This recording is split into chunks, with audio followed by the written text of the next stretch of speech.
Guys, these are the memories we need to make while we're away together. Fuck you. Alright, so today I'm going to be introducing the company Nike, but more specifically the Mercurial model in the soccer department. So just a little itinerary.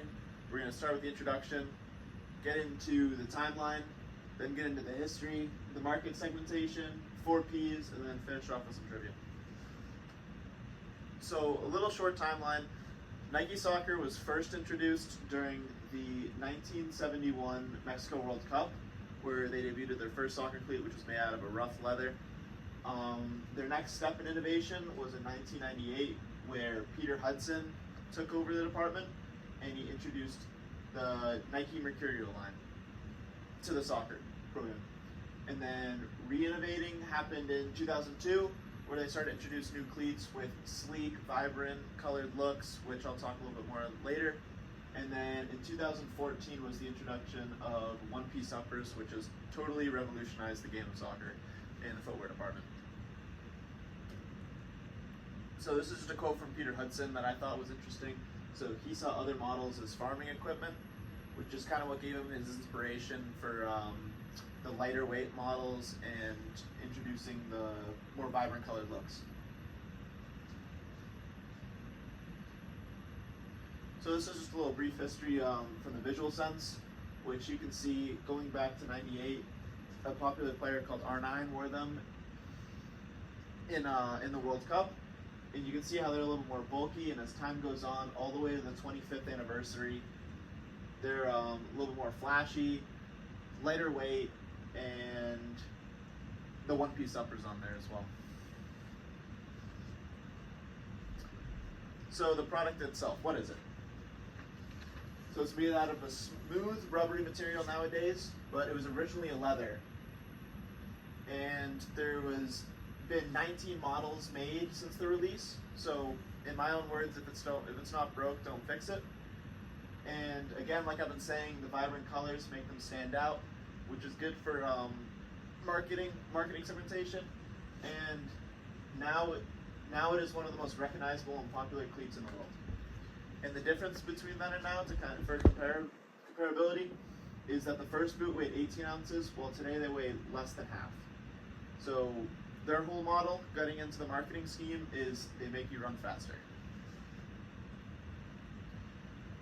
So again, market segmentation. So here's a little overview of all of them.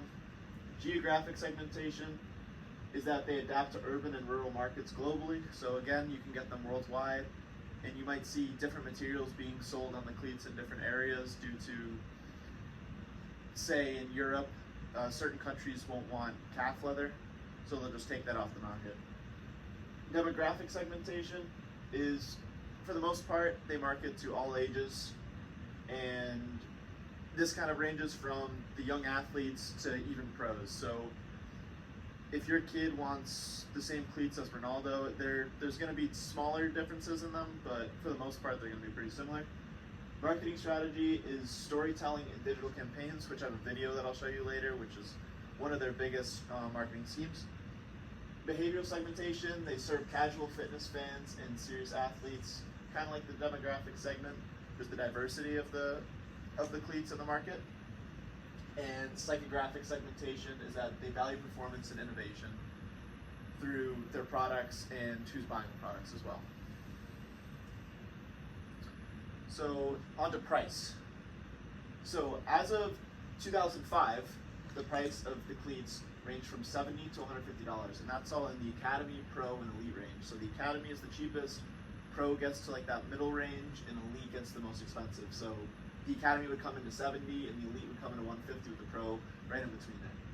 Price in 2024, so fast forward 19 years later, $105 for an Academy and $275 for the most expensive model, the Elite. So you can kind of see that jump in price.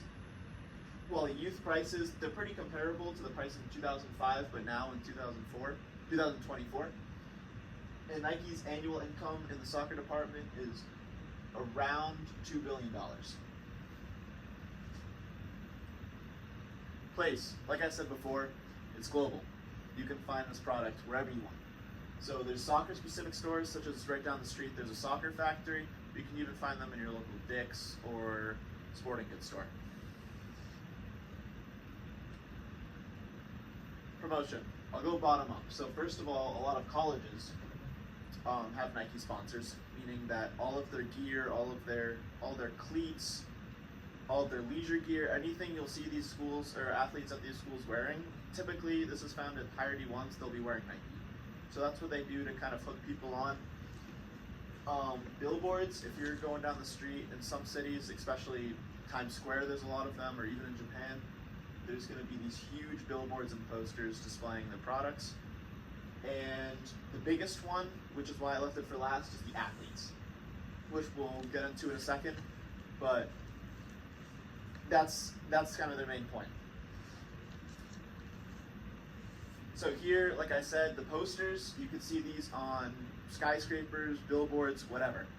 But you could also even see them on social media, which is another big source of marketing.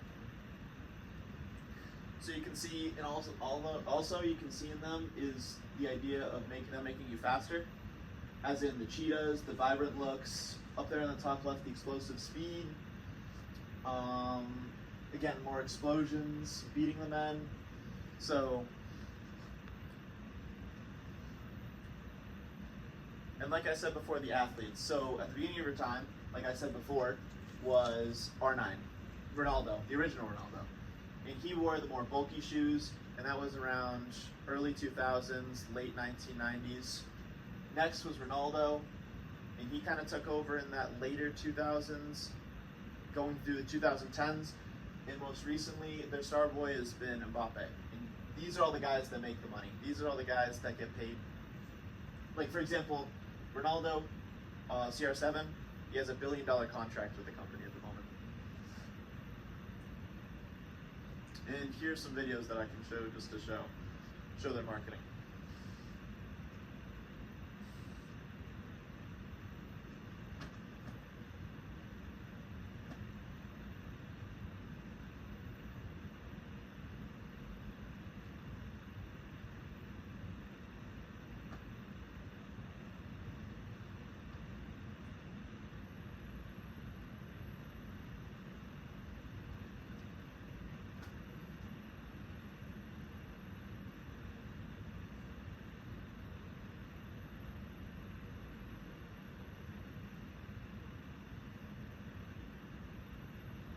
Alright, that's the first video.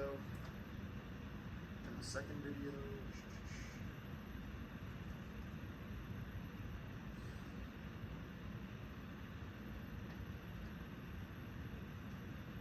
I think this video was brought out in 2014 before the World Cup, and that was with those one-piece uppers that I was talking about, which kind of revolutionized the soccer world.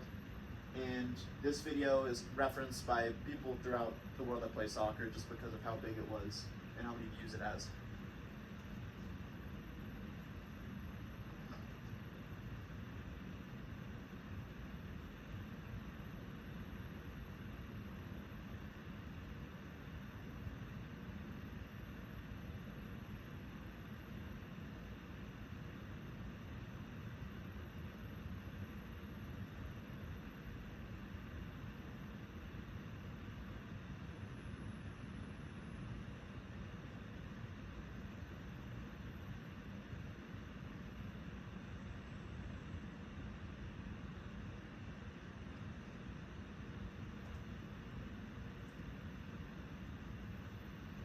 Alright, to wrap up, there's a trivia question. So, when was Nike created?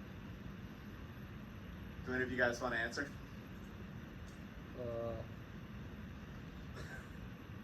1964. Nope. Was it 19? Oh wait, no, you're right. Yeah. Sorry.